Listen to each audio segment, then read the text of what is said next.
Do you know that crushing feeling? You pour 100% of yourself into helping someone. You invest your time, your energy, maybe even your money. And what do you get back? Silence? Or, even worse, a fresh wave of problems and complaints?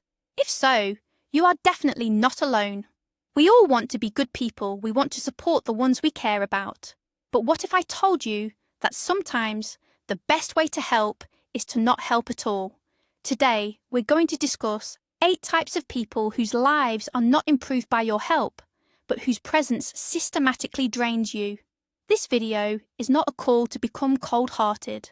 It's a survival guide for protecting your boundaries and preserving your energy. Stick with us until the end, and you'll learn how to distinguish a genuine plea for help from disguised manipulation, and why, by saying no to one person, you are actually saving yourself. Let's be clear up front. Altruism and kindness are fundamental qualities that make our world better. The desire to reach out and help someone in need is absolutely normal and right. The problem starts when your help turns into a one-way energy stream, flowing from you straight into a black hole. Psychologists call this phenomenon the rescuer syndrome. A person in the rescuer role often feels valuable only when they are solving someone else's problems, frequently sacrificing their own needs in the process. But this kind of help is toxic. It doesn't teach the other person self-reliance. Instead, it actively encourages their helplessness, and most importantly, it burns the rescuer out completely, leading to severe emotional exhaustion. Therefore, knowing how to recognize when your help is genuinely needed versus when you're simply being used is not selfishness. It is a vital skill for psychological self-defense. And that is exactly what we are going to learn today. So, the first, and perhaps the most common type we encounter, is the eternal victim. I guarantee you know someone like this. Everything in their life is always going wrong. If it's not issues at work, it's their health. If it's not their health, it's their finances. Their life is an endless cycle of injustice and tragedy, where everyone else is to blame. Their boss, the government, the lousy weather, anyone but themselves. The moment you offer the eternal victim a concrete solution, they immediately find 1,000 reasons why it simply won't work. The truth is, they don't want a solution. They want your sympathy, your attention, and crucially, your energy, which they drain by constantly lamenting their miserable fate. Think of it like a leaky bucket. No matter how much sympathy or compassion you pour in, it will never be full. That is exactly how interacting with the eternal victim operates. So why is constantly helping the perpetual victim such a massive disservice? Because by feeding their endless complaints with your attention, you are simply reinforcing their position of helplessness. You are essentially validating their belief system, telling them, yes, you are right, you can't change anything, the world is cruel and you're just a tiny chip floating in the ocean. You become a crutch, a support system, that actively prevents them from learning to stand on their own. Every time you rush in to fix their latest unsolvable crisis, you strip them of the crucial opportunity to take ownership of their own life. In the end, you waste your energy and resources, while the person remains stuck in the exact same spot, primed for the next round of grievances. This is a vicious cycle, and there is only one way out. You must stop being a part of that destructive script. Refusing the role of the rescuer in this scenario is an act of real, genuine assistance, a necessary form of tough love. Now let's talk about a much more insidious and dangerous type. This is the manipulator. Unlike the eternal victim who banks purely on pity, the manipulator weaponizes your sense of guilt. Their favorite phrases include, "I thought we were friends. If you really valued me, you would." And the classic, "I was counting on you," and yet. They masterfully twist the situation so that your simple refusal to help feels like a betrayal of cosmic proportions. They are masters at making you feel like a terrible, selfish, and callous person. Helping them isn't a free choice. It's an obligation they impose on you through relentless emotional blackmail. They know your weak spots intimately and press on them with surgical precision just to get exactly what they want. The psychological toll of enabling a manipulator is immense. First, you are constantly walking on eggshells, terrified of doing something wrong and incurring his displeasure. Your personal boundaries quickly erode because saying no becomes virtually impossible. Second, you begin to doubt your own perception of reality. Questions plague you. Am I truly a bad friend? Should I really have sacrificed my own plans for him? This internal war is a massive drain on your mental energy. In the end, you lose not only your resources, but also all faith in your own feelings and judgment. You become a puppet in his hands, and that game will never end until you finally decide to cut the strings. Let's consider a practical example. Imagine an acquaintance asks to borrow a significant sum of money, fully aware that you are saving up for a vacation. You politely refuse, explaining your reasoning. The manipulator doesn't respond with, "Okay, I understand." Instead, he says, "I see. So, your trip to the beach is more important than my family starving tomorrow. I honestly didn't expect such a stab in the back from you." Do you feel the shift? He's not asking, he's accusing. He puts you in a position where you either hand over the money and betray your own goals, or you refuse and become a heartless egoist in his eyes, and what's worse, in your own eyes. This is a classic manipulative double bind. Every choice is a losing proposition as long as you continue to play by his rules. Next on our list is the narcissist. If the manipulator makes you feel guilty, the narcissist makes you feel invisible. To them, your help isn't a favour, it's their divine right. They genuinely believe the world revolves entirely around them, and everyone else, including you, exists purely to fulfill their needs. Gratitude, don't even think about it. To the narcissist, you are merely a function, an instrument. They can be incredibly charming and charismatic when they need something from you, but the moment you've served your purpose, you cease to exist. They will never inquire about your well-being unless it's merely a prelude to a new demand. To them, you are simply a resource, and nothing more. What's the feeling you're left with after helping a narcissist? It's emptiness. You feel used and discarded. You poured in your time, energy, and emotions, only to receive nothing in return, not even a simple thank you.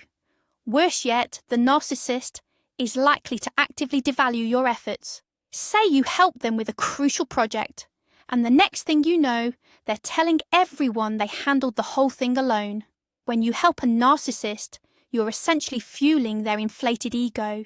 You reinforce their belief in their own exceptionalism and their right to exploit others. This isn't mere ingratitude, it is the systematic destruction of your self-worth. You begin to internalize the idea that your efforts are worthless simply because they were so easily dismissed. This creates an incredibly dangerous trap for your mental health.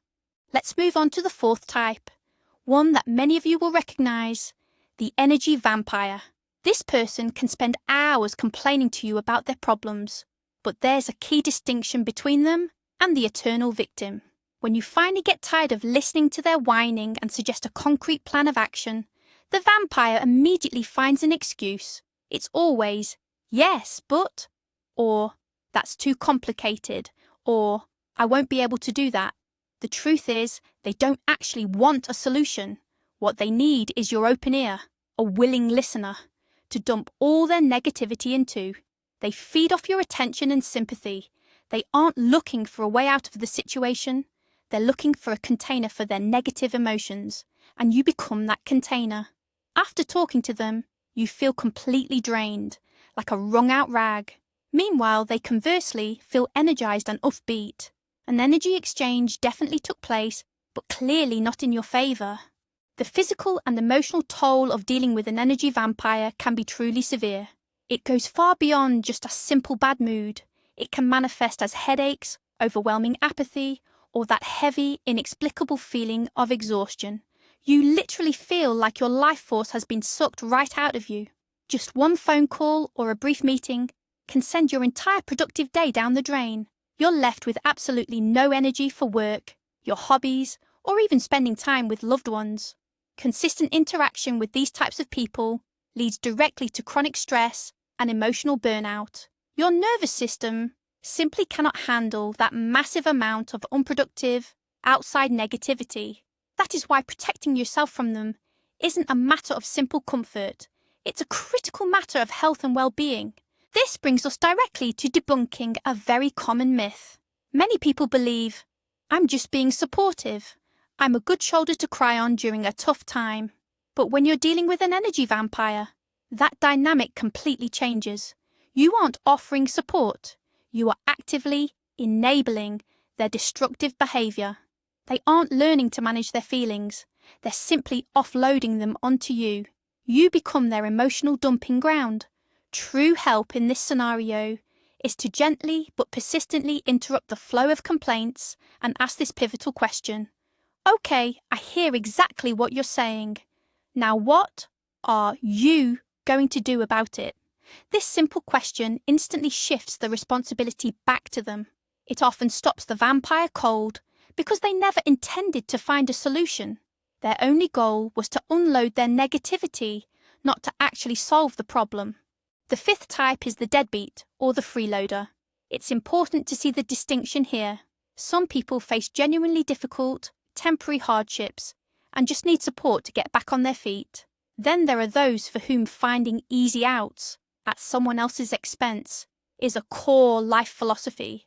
The deadbeat is always looking for someone else to do their work, loan them cash, until payday, a payday that never seems to arrive, or simply solve all their everyday problems. They are masters at feigning helplessness or blaming objective difficulties just to dump their responsibilities squarely onto your shoulders. They will express tremendous verbal gratitude, but their actions tell a different story. They do nothing to change their situation. Why should they when they have you? When you constantly bail out an underachiever, your assistance stops being a temporary fix and becomes their permanent lifestyle. Unintentionally, you create a comfort zone where they never have to push themselves. Why look for a job if you're always lending cash? Why bother learning to solve their own problems if they know you'll always rush in to save the day? You aren't saving them, you're actively preventing them from growing up and becoming independent. Your kindness morphs into a disservice, one that causes significant harm in the long run. They start to regress, losing skills and motivation. Meanwhile, you are cemented as the eternal sponsor and problem solver, draining resources that should be invested back into your own life. A classic example is the friend who asks you for rent money month after month, yet their social media is flooded with photos from parties, new gadgets or new designer clothes. When you hint at this discrepancy, they immediately launch into a flurry of excuses. It was a gift. Someone treated me. Or, I had to blow off steam. I'm dealing with depression. They successfully make you feel like a petty miser, counting every one of their pennies. But the reality is, they aren't managing their money. They are managing yours. When you help a person like this, you aren't solving their financial problems. You are simply funding their irresponsible lifestyle. It's important to remember, you are not obligated to finance someone else's immaturity. And here is the sixth type, less obvious, but incredibly cunning. Let's call him the bare-bones advisor, or the idea machine. This person constantly churns out brilliant business plans and projects. He approaches you, eyes blazing, and says, I've got $1 million idea. All we have to do is A, B, and C. The key word here, of course, is we.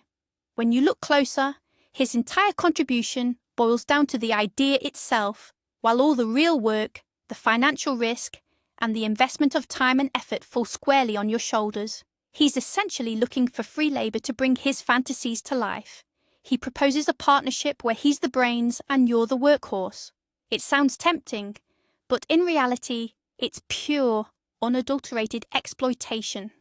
The biggest danger when assisting an idea generator is the highly skewed distribution of accountability. If your joint project, the one you poured your heart and soul into, ends up failing, who takes the fall? You do, naturally. He'll just say, the idea was genius. You're the one who botched the execution. But if the project suddenly takes off and becomes a massive success, rest assured, he will claim all the glory. He'll tell everyone how he conceived and organised the entire thing, while you were merely the humble executor. By assisting a person like this, you risk not only wasting your time and resources, but also being left holding the bag if things go wrong, or being completely overshadowed if they go right. This is a game with a predetermined outcome, and the odds are definitely stacked against you. Type number 7 is the classic drama queen, or the king of drama. This person's life is a never-ending, highly rated soap opera with an impossibly complicated plotline. They never just have a bad day, they experience full-blown catastrophes. A simple misunderstanding with a colleague isn't just awkward, it quickly escalates into a vicious conspiracy, and a minor spat with their partner is immediately the tragedy of a lifetime. These individuals subconsciously generate chaos around them because the drama delivers the one thing they desperately crave: attention.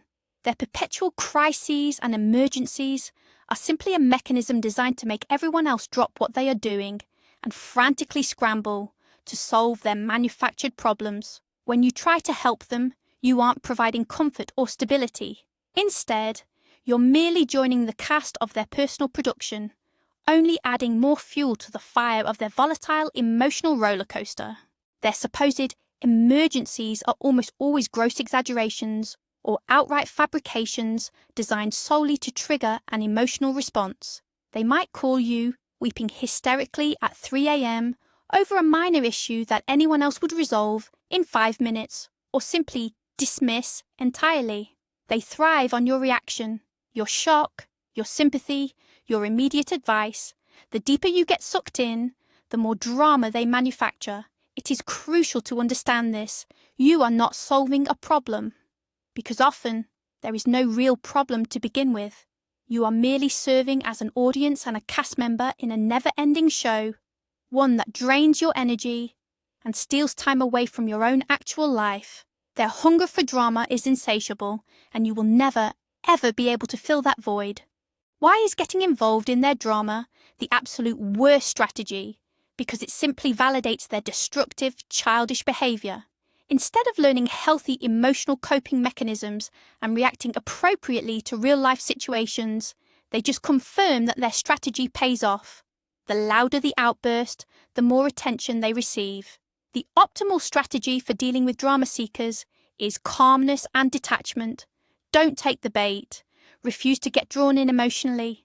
Make it clear that you are willing to discuss actual problems, but you won't participate in their theatrical productions.